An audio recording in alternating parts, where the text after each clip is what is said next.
اللہ اللہ اللہ اللہ۔ تمام تعریفیں، حمد اور ثنا اللہ تبارک و تعالیٰ کے لیے۔ درود و سلام نبی اکرم نور مجسم شفیع معظم احمد مجتبیٰ جناب حضرت محمد مصطفیٰ صلی اللہ تعالیٰ علیہ وسلم کی ذات والا صفات کے لیے حمد و صلات کے بعد، مسلمان کا یہ عقیدہ ہے کہ ہمارا خالق اللہ ہے، ہمارا مالک اللہ، ہمارا رازق اللہ۔ جب یہ ساری چیزیں، ساری عطائیں، ساری نعمتیں اللہ کی ہیں تو پھر مسلمان کی ساری توجہ بھی اللہ ہی کی جانب ہونی چاہیے۔ اسے کوشش کرنی چاہیے کہ وہ ہر معاملے میں، ہر مسئلے میں، ہر پریشانی میں اپنی توجہ اپنے رب کریم کی جانب مبذول رکھے۔ انسان جب اپنے علم پر بھروسہ کرنے لگتا ہے، یا اپنی عقل پر بھروسہ کرنے لگتا ہے، یا اپنے تعلقات پر بھروسہ کرنے لگتا ہے، یا اپنی دولت پر، مال پر، صحت پر، تو ایک بہت بڑے دھوکے کا شکار ہو جاتا ہے۔ اور انسان جب انسانوں پر بھروسہ کرنے لگتا ہے تو پھر اللہ تعالیٰ اسے بعض اوقات انسانوں کے سپرد کر دیتا ہے، انسانوں کے سپرد۔ اور بہت سارے ایسے لوگ بھی ہوتے ہیں جو رب کریم کو بھولتے ہیں اور وہ اپنی ساری توجہ انسانوں کی طرف، دنیا کی طرف، دنیا داروں کی طرف کر لیتے ہیں، تو اللہ تعالیٰ فرماتا ہے پھر میں انہیں یہ سزا دیتا ہوں کہ وہ مجھے بھولنے نکلے تھے تو میں نے انہیں ان کا اپنا آپ بھی بھلا دیا، اپنا آپ بھی۔ سورہ حشر کو دیکھیے گا، فرمایا وَلَا تَكُونُوا كَالَّذِينَ نَسُوا اللَّهَ فَأَنسَاهُمْ أَنفُسَهُمْ۔ ان لوگوں کی طرح نہ ہو جانا جنہوں نے اللہ کو بھلا دیا تو اللہ نے پھر انہیں ان کا اپنا آپ بھی بھلا دیا،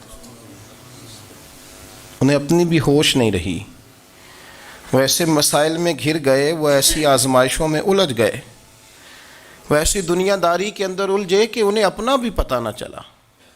اب تو ڈھونڈتا پھرتا ہوں اے اقبال اپنے ہی آپ کو، اب تو ڈھونڈتا پھرتا ہوں اے اقبال اپنے آپ کو، آپ ہی گویا مسافر، آپ ہی منزل ہوں میں۔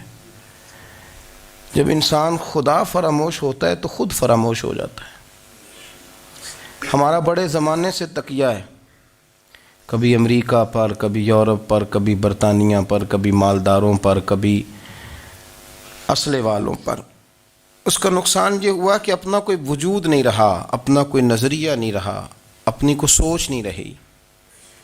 ایسے محسوس ہوتا ہے کہ کوئی منشور نہیں، کوئی دستور نہیں، لگام منہ میں ہے اور اس کا سرا کسی کے ہاتھ میں ہے، وہ جدھر چاہتا ہے ہمیں گھما لیتا ہے۔ اللہ فرماتے ہیں یوں نہ ہو جانا کہ تم رب کو بھلا دو اور پھر تمہیں اپنا آپ بھی بھول جائے۔ اولئک ھم الفاسقون، فرمایا یہ وہ لوگ ہیں جو نافرمان ہیں اللہ کے، یہ نافرمان ہیں۔ جب یہ نظریہ بن گیا، جب یہ ذہن بن گیا کہ پیدا اللہ نے کیا ہے، دینا اللہ نے ہے، عطا کرنے والا اللہ ہے، نوازنے والا اللہ ہے، تو پھر ساری توجہ دنیا داروں کی طرف رکھنا، میں اللہ والوں کی طرف توجہ رکھنے کا قائل ہوں، میں وہ سمجھتا ہوں، ہم اس چیز کے قائل ہیں، لیکن وہ بھی کوئی آستانہ ہے کہ جہاں حق مرشد کا نعرہ تو بڑا لگے پر رب کا نام ہی نہ سننے کو ملے۔ یہ بھی کوئی بات ہوئی کہ جہاں یہ تو نعرہ زور سے لگے کہ جیوے جیوے مرشد جیوے، لیکن استغفار کا درس ہی نہ ملے۔ جہاں ہر وقت یہ بتایا جائے کہ یہاں آ گئے تو بچ گئے، کیسے بچیں گے؟ میرے رسول پاک علیہ السلام کا دروازہ سب سے بڑا دروازہ ہے، حضور کا دروازہ سب سے بڑا دروازہ ہے، لیکن میرے دوستو یاد رکھنا، نبی پاک علیہ السلام نے بھی لوگوں کو جب رستہ دکھایا ہے تو رب کریم کا رستہ دکھایا ہے، اللہ کا رستہ دکھایا، اللہ کریم کا رستہ دکھایا، لوگوں کو رب کی طرف توجہ کرائی۔ میرے رسول کریم سید عالم صلی اللہ تعالیٰ علیہ وسلم نے لوگوں کی اللہ کی جانب توجہ کرائی اور لوگوں سے یہ کہا کہ وہ اپنے رب کریم کی جانب اپنا ذہن رکھیں، اپنی توجہ اپنے اللہ کی جانب مبذول کریں۔ میری بات کو اچھے طریقے سے سمجھیے گا، علم اللہ تبارک و تعالیٰ عطا کرتا ہے، تو اسے اللہ کی عطا ہی سمجھنا چاہیے۔ کچھ لوگوں کے پاس علم ہوتا ہے پر علم نافع نہیں ہوتا، وہ ٹامک ٹونجا مارتے رہتے ہیں ساری زندگی۔ علم کو اللہ کی عطا سمجھیں، اپنی عقل پر اپنے شعور پر زیادہ بھروسہ نہ سمجھیں، نظر اللہ پہ رکھیں۔ حضرت مولا علی شیر خدا کرم اللہ تعالی وجہہ الکریم سے کسی نے پوچھا تھا بڑا عالم کون ہوتا ہے؟ ہمارے ہاں تو اب وہ والے عالم پائے جاتے ہیں نا، اللہ ماشاءاللہ، جو ممبر پہ بیٹھتے ہیں تو دعوے ہی دعوے ہیں، ممبر پہ بیٹھتے ہیں تو دعوے ہی دعوے ہیں، اس طرح کے عالم ہمارے ہاں پائے جاتے ہیں۔ وہ ہر بات میں دعویٰ کرتے ہیں، میں یہ کر دوں گا، میں وہ کر دوں گا۔ یہ مزاج علماء کا نہیں۔ حضرت علی المرتضیٰ سے کسی نے پوچھا بڑا عالم کون ہوتا ہے؟ فرمایا بڑا عالم وہ ہوتا ہے کہ جسے مسئلے کا پتہ نہ ہو تو وہ کہہ دے مجھے نہیں پتہ، میں پتہ کر کے بتاؤں گا، غلط بات بیان نہ کرے۔ امام مالک سے کسی نے کوئی مسئلہ پوچھا تو آپ فرمانے لگے مجھے اس سوال کا جواب نہیں آتا، ہمارے بزرگ سمجھاتے کیا ہیں؟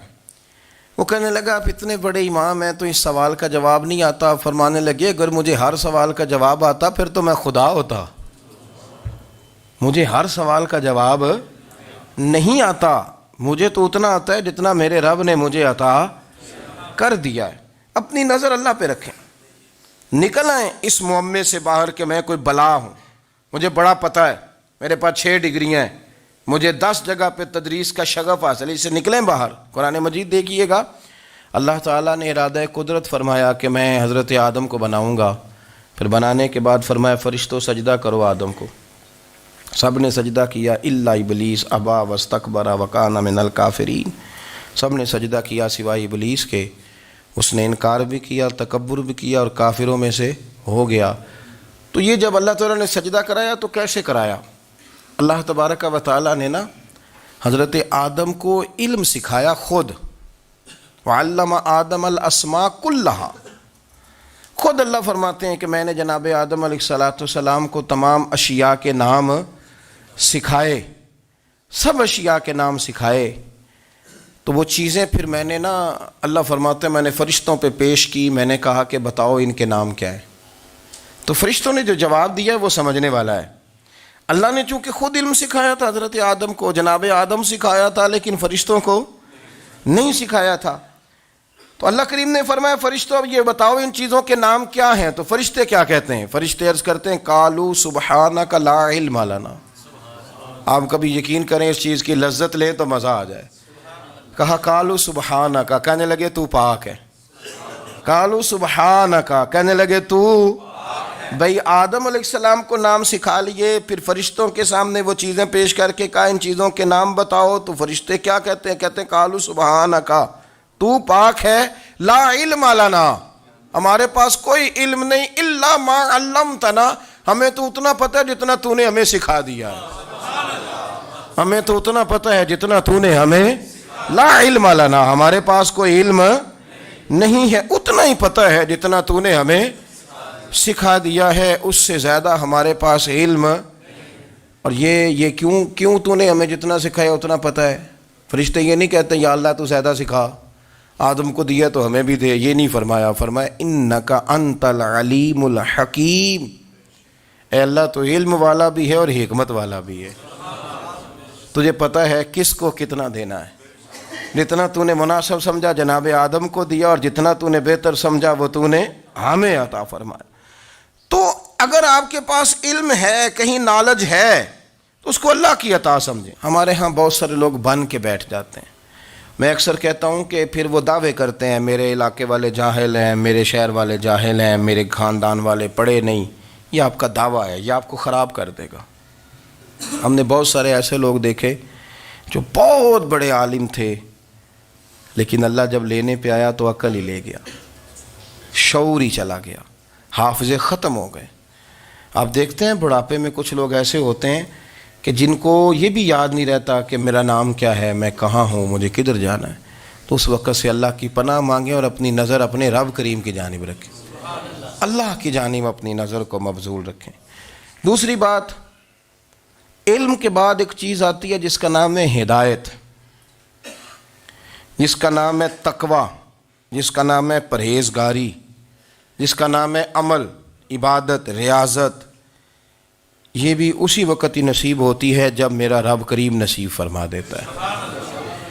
ہم نے نا نیکی کا اپنا اپنا سٹیٹس بنا لیا ہے، اپنا اپنا معیار بنا لیا ہے۔ کچھ لوگ کہتے ہیں کہ جناب مسجد میں سیمٹ کا توڑا دینے سے بہتر ہے کسی غریب کو آٹے کا تھیلا دے دو۔ اب اس نے اپنا مزاج بنا لیا نا نیکی کا، اس نے اپنا سٹیٹس بنا لیا ہے۔ میرا یہ سوال ہے کہ نبی پاک صلی اللہ تعالیٰ علیہ وسلم جب مدینہ شریف آئے تھے تو حضور نے سب سے پہلے غریبوں میں آٹا تقسیم کیا تھا کہ سب سے پہلے مسجد بنائی تھی؟ کیا عجیب لوگوں کا رنگ ہے، اپنی مرضی کی ہدایت، اپنی مرضی کا تقوی، اپنی مرضی کا معیار۔ مسجد کوئی بڑا چھوٹا خطیب بھی میری طرح کا ہو نا تو وہ مسجد میں بیٹھ کے جب نبی پاک کی بات کرتا ہے تو کہتا ہے میرے رسول پاک غریبوں کا سہارا بن کے آئے۔ وہ غریبوں کی بات کرتا ہے، مسکینوں کی، لاچاروں کی، کمزوروں کی بات۔ تو مسجد ہی تو وہ ادارہ ہے جہاں سے غریبوں کی بات ہو رہی۔ تو اب لوگوں نے غریب کو اور مسجد کو لڑانا شروع کر دیا، اس کو لڑاؤ کہ مسجد میں پیسے دینے سے بہتر ہے آپ غریب کو آٹے کا تھیلا دے دیں۔ آپ یہ کیوں نہیں کہتے کہ مسجد میں بھی آپ توڑا دیں ایک سیمٹ کا اور ساتھ غریب کو بھی خدمت کریں؟ یہ کیوں نہیں تقویٰ؟ اپنی اپنی مرضی کا مزاج، اپنی اپنی۔ کچھ لوگ کہتے ہیں چھوڑو جی، ساری زندگی انسان نماز پڑھتا رہے اور پھر گالیاں بھی دیتا رہے، بندہ داڑھی بھی رکھ لے اور جھوٹ بولنا بھی نہ چھوڑے۔ تو یہ آپ نے اپنے پاس سے تقوی کا معیار بنایا ہے۔ گالی دینے کا گناہ ہے اور داڑھی رکھنے کا ثواب ہے۔ تو اگر آپ داڑھی رکھے ہوئے ہیں اور آپ کوئی غلطی کر رہے ہیں تو اس سے آپ کی داڑھی کا ثواب ختم، اللہ کرے آپ کو سمجھ آئے میری بات کی۔ آپ کوئی غلطی کر رہے ہیں، داڑھی کا ثواب اس سے ختم، وہ اپنی جگہ پہ قائم ہے چیز۔ اپنی مرضی کا کیوں تقوی کا معیار بناتے ہیں؟ تقوی کا مزاج اپنی مرضی کا نہ بناؤ، اللہ کی بارگاہ سے دعا مانگو کہ یا اللہ ہمیں ہدایت کا نور عطا فرما، اللہ تو ہمیں رستہ دکھا، تو بتا کہ ہدایت کیا ہے۔ تو رب فرماتا ہے اللہ ولی الذین آمنوا، اللہ مومنوں کا مددگار ہے، یخرجہم من الظلمات الی النور، وہ انہیں اندھیروں سے نکالتا ہے اور نور کی طرف روشنی عطا فرماتا ہے۔ اندھیروں سے نور کی طرف اللہ لاتا ہے۔ اللہ ولی، اللہ مومنوں کا ولی ہے، وہ انہیں اندھیروں سے نور کی طرف نکالتا ہے۔ ہدایت ہمیشہ اللہ کی طرف سے سمجھے۔ جب وہ نماز کی توفیق دیتا ہے تو اپنے فضل سے دیتا ہے، جب وہ ذکر کی توفیق دیتا ہے تو اپنے فضل سے۔ ہم سمجھتے ہو جی فلانا نہیں پڑھ رہا بڑا بیوقوف ہے، فلانا نہیں پڑھ رہا، تو تم کیا اپنی عقل کے زور پہ پڑھ رہا ہے؟ میں جی اللہ کے فضل سے 2 سپارے پڑھتا ہوں، تو کس پہ احسان کرتے تو 2 سپارے پڑھ کے رویا کر۔ کہا اگر مالک تو بڑا قریب نہیں، بڑے لوگ ہیں جن کو پورا قرآن حفظ ہے پر انہیں پڑھنے کی توفیق نہیں، تو انہیں فضل کیا اور مجھے توفیق دے دی ہے پڑھنے کی۔ رویا کر، پڑھ کے رویا کر، راتی ساری کر کر زاری، او نیند اکھاں تھی توندے تے فجرے اوہی گناہگار کہاون سب تو نیوے ہوندے۔ مہربانی کریں، ڈریں، نیکی کریں تو پھر ڈریں، پھر احساس پیدا کریں، پھر اپنے اندر وہ کمزوری لائیں، کہیں توبہ توبہ مجھے تو پتہ ہی نہیں، تو جانتا ہی نہیں۔ حضرت سیدنا امام اعظم ابو حنیفہ رحمۃ اللہ تعالیٰ علیہ کے ساتھ ایک شخص کہتا میں نے نماز پڑھی، تو عشاء کی نماز تھی۔ یہ جو لوگ بڑے ہوتے ہیں نا، جن کے پیار کرنے والے بڑے ہوتے ہیں، ان کے گرد خوف بھی بڑا ہی ہوتا ہے، انہیں بڑا ڈر لگتا ہے، بڑی بعض اوقات آزمائش ہوتی ہے ان کی۔ عشاء کی نماز کہتے پڑھی تو امام صاحب نے نا عشاء کی نماز میں تلاوت کی آیتیں فَمَن يَعْمَلْ مِثْقَالَ ذَرَّةٍ خَيْرًا يَرَهُ وَمَن يَعْمَلْ مِثْقَالَ ذَرَّةٍ شَرًّا يَرَهُ، فرمایا جو ذرہ برابر خیر کرے گا وہ بھی قیامت میں دیکھے گا، اور جو ذرہ برابر شر کرے گا وہ بھی قیامت میں اس شر کو دیکھے گا، اس کے سامنے آئے گا۔ تو وہ شخص کہتا ہے کہ سارے لوگ نماز پڑھ کے چلے گئے تو امام صاحب رحمۃ اللہ علیہ نے اپنی داڑھی پکڑی، رو رہے ہیں، کہتے ہیں وہ ذرہ برابر نیکی کا بدلہ دینے والے، وہ ذرہ برابر شر پہ سزا دینے والے، میری سفید داڑھی کو دیکھ مالک، میرے ذرے ذرے سامنے نہ لانا، لوگ تو میری بڑی قدر کرتے ہیں دنیا، میں تو بڑا پہچانا جاتا ہوں، لوگ تو میری راہوں میں پھول لیے کھڑے ہوتے ہیں، مجھے بڑا نوازتے ہیں، قیامت میں رسوا نہ کر دینا، میرے لیے مشکل ہو جائے گی۔ وہ کہتے ہیں میں نے امام صاحب کا درد دیکھا، مجھے کوئی کام تھا تو میں چلا گیا، میں نے کہا کہ وہ اس وقت اللہ کے حضور حاضر ہیں تو میں دوبارہ آؤں گا. کہتے میں تہجد کا وقت آیا تو امام صاحب وہیں بیٹھے تھے اور ان کی داڑھی آنسوؤں سے بھری ہوئی تھی اور زور سے داڑھی پکڑی ہوئی. کہنے لگے مالک رسوا نہ کر دیں, قیامت میں رسوا نہ کر دیں. یار جو ہدایت یافتہ لوگ تھے وہ تو ڈرے ہوئے تھے, وہ تو سہمے ہوئے تھے. وہ تو کہتے تھے یہ اس کا فضل نہیں, اس نے بلا لیا, یہ اس کا کرم نہیں. حضرت باعزید بستامی کسی کافر کو دیکھتے تو رو پڑتے, کہتے مالک تو کتنا قریب ہے, یہ بے ایمان رہ گیا, تو نے اپنے فضل سے مجھے اپنے نبی کا غلام بنا لیا. وہ رو پڑتے. یہاں تو لوگوں کا دعویٰ ہی بڑا ہے. نمازی اللہ خیر فرمائے وہ تو دوسروں کو گھورتا ہے, وہ کہتا ہے جنت کا میں مالک ہوں, کنجیاں میرے پاس ہیں, میں کسی اور کو گھسنے نہیں دوں گا. اور اگر 2-3 حج کر لے تو پھر تو وہ کہتا ہے کہ اب میرے سے پوچھ کے لوگ جنت میں جائیں گے معاذ اللہ. اور اگر وہ 2 4 5 7 دفعہ کوئی نفل پڑھ لے تو پھر وہ کہتا ہے چھوڑیں جی سارے لوگ بے عمل ہیں, میں اکیلا نیک ہوں. نہ ایسا کریں, اپنی توجہ اپنے رب پہ رکھیں, اپنی توجہ اپنے معین الملت والدین, عطا رسول, ہند الولی, غریب نواز, خواجہ معین الدین چشتی, حضرت خواجہ اجمیر, شاہ اجمیر, والی ہندوستان. آخری عمر میں نا سارا دن روتے گزر جاتا, ساری رات روتے گزر جاتے, ذرا سی کوئی بات کرتا تو رو پڑتے, آنکھیں آنسوؤں سے بھری رہتی. کئی دفعہ آپ نے بھی پریشان ہو جاتے ہیں نا کہ یار تو ایک بات کی جان ہی نہیں چھوڑ رہا. تو خواجہ قطب الدین صاحب بختیار کاکی سے لوگوں نے کہا کہ آپ مرشد سے بات کریں, اتنا بھی تو نہیں نہ رونا چاہیے, ہر وقت اس کے آنسو کی کریے. عاشق دا کام ہی رونا تونا, تے بھی نہ رویو نہیں منظوری. یہ عاشق سدا ہی روندا رہندا ہے, پاویں وصل ہوئے تے پاویں دوری. ہر وقت رونے کا کیا مطلب ہے؟ تو خواجہ قطب صاحب کہتے ہیں میں قریب گیا تو میں نے پیر دبائے, میں نے کہا سونیا لوگ تو کچھ بھی نہیں کرتے, تو نے تو کمال کر دیا. 90 لاکھ آدمی مسلمان کر دیا, دنیا کچھ نہیں کرتی. تو نے 50 سال ساری رات مصلے پہ بیٹھ کے رب راضی کیا. تو شہزادہ تھا, حضور کی اولاد تھا, لیکن معین الدین تیرا ایک پلاٹ بھی نہیں. تو نے طالب علم پالے, انہیں غریبوں کو دیا, تو نے نوازا, کوئی شے نہیں تیرے پاس, ہر چیز تو نے. ساری رات روتے ہو, سارا دن روتے ہو. تو خواجہ قطب الدین صاحب کہتے ہیں میں نے جب عرض کیا تو خواجہ صاحب مجھے گلے لگا لیا, چیخ مار کے روئے. کہنے لگے قطب الدین پتر داڑھی سفید ہو گئی, جانے کا وقت آ گیا.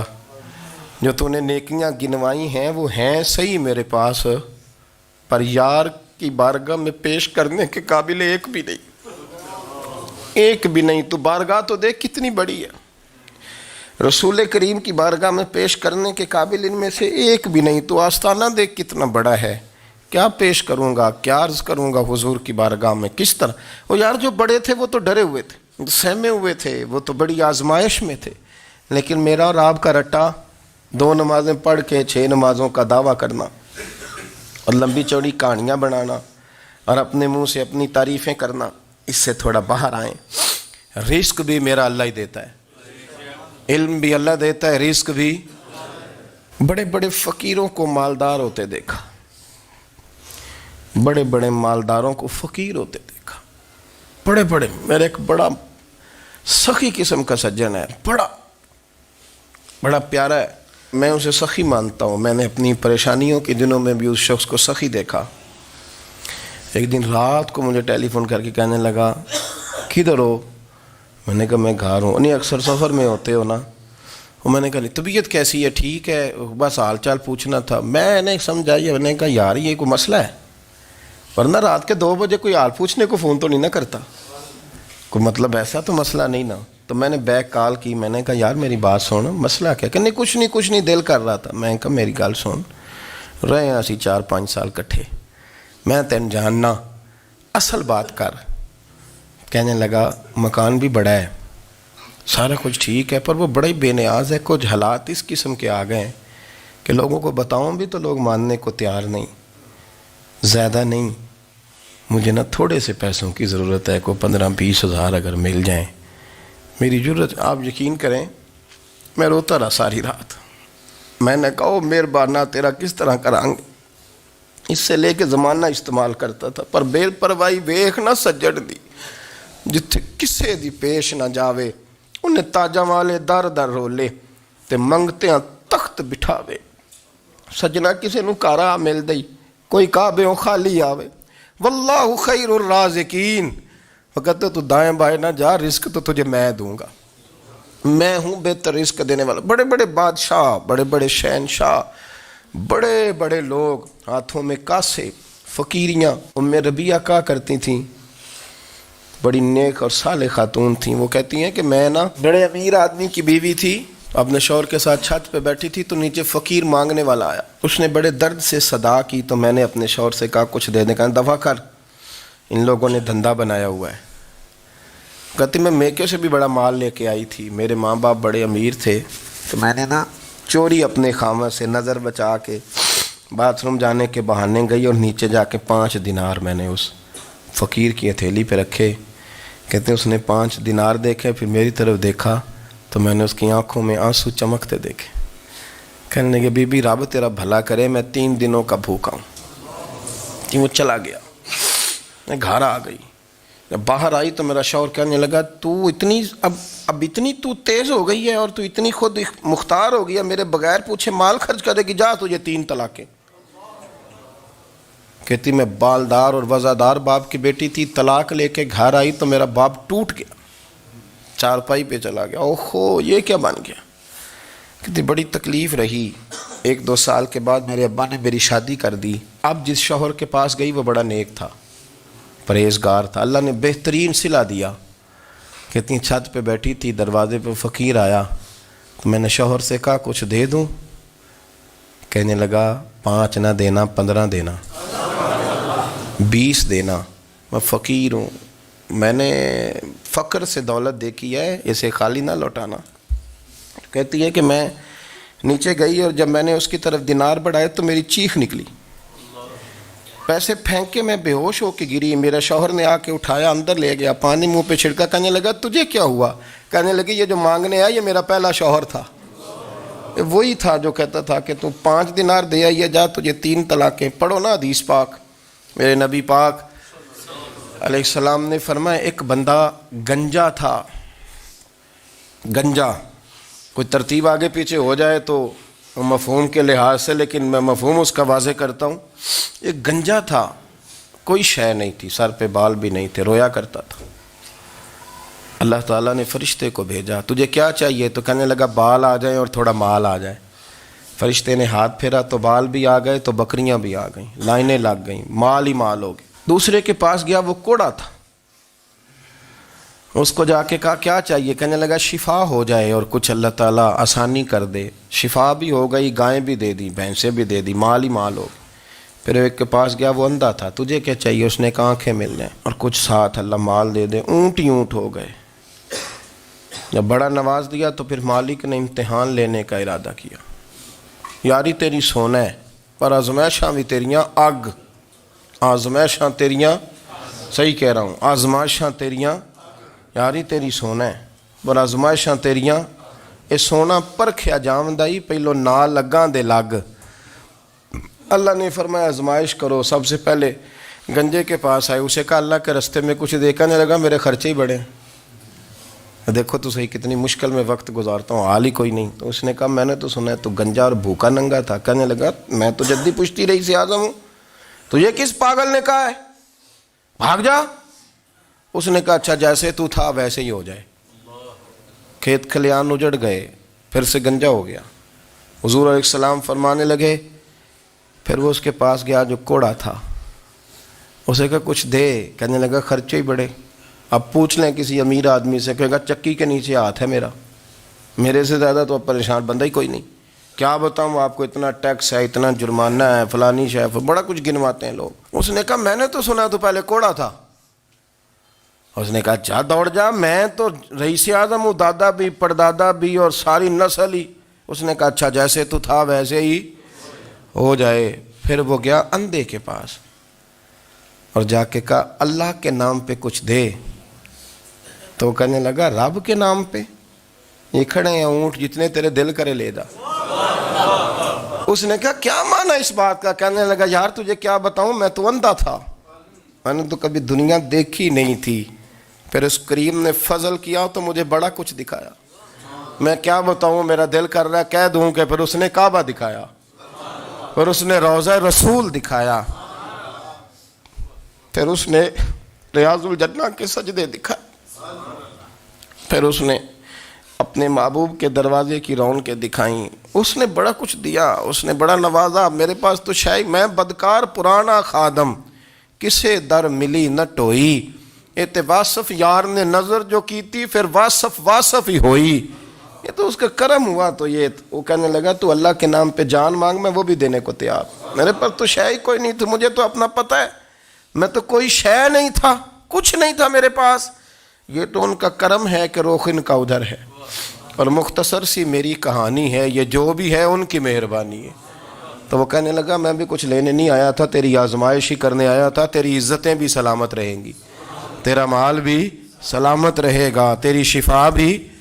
اپنی زندگی میں کبھی بھی اللہ کی بارگاہ سے توجہ ادھر ادھر نہ کریں. چھوڑیں لوگ کیا کر رہے ہیں, دنیا کیا کہہ رہی, کبھی بھی اپنی توجہ دائیں. ہمارا یہ مسئلہ بن گیا کہ ہماری سیاست ہے, ہماری دنیا داری ہے, ہم بندوں کو راضی کرنا چاہتے ہیں. ہم دیکھتے ہیں کون کس طرح, اور آپ یقین کریں آپ تھک جائیں گے, بندے راضی نہیں ہوں گے, وہ نہیں راضی ہوتے. آپ ان کو منا کے لائیں گے تو ادھر والے نکل جائیں گے, ادھر کو منائیں گے تو ادھر والے نکل جائیں گے. اس چکر سے باہر آئیں, اس رب کو راضی کریں جو فرماتا ہے ان الذین آمنوا وعملوا الصالحات سیجعل لهم الرحمن ودا. فرمایا تو ایمان لانے کے بعد نیک عمل کر, میں لوگوں کے دلوں میں تیری محبت پیدا کر دوں. رحمان لوگوں کے دلوں میں محبت ڈال دے گا, اللہ لوگوں کے دلوں میں. اپنی نظر ہمیشہ اپنے رب پہ رکھیں. اتنی لمبی چوڑی دنیا داروں سے امیدیں نہ وابستہ کریں. میں نے دیکھا ہے لوگ کا سال ایسی کرتے ہیں, کبھی اس کے دروازے پہ کبھی اس کے دروازے پہ. ان چکروں سے باہر آئیں اور اپنے رب کی بارگاہ کی طرف توجہ کریں. استغفار شوق سے پڑھا کریں.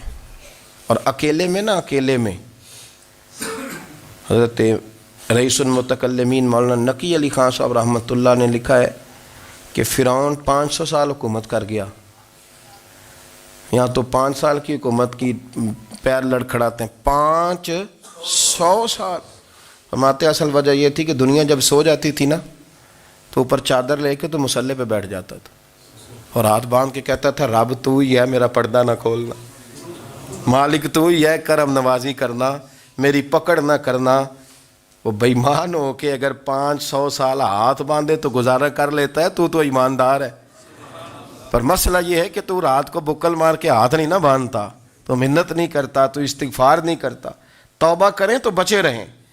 وہ اتنی لمبی حکومت کر گیا چونکہ رات کو کہتا تھا مالک رب تو ہی ہے, لیکن مہربانی فرما, میری پکڑ نہ فرمایا, تو اللہ نے تو اس کو مہلت دے دی.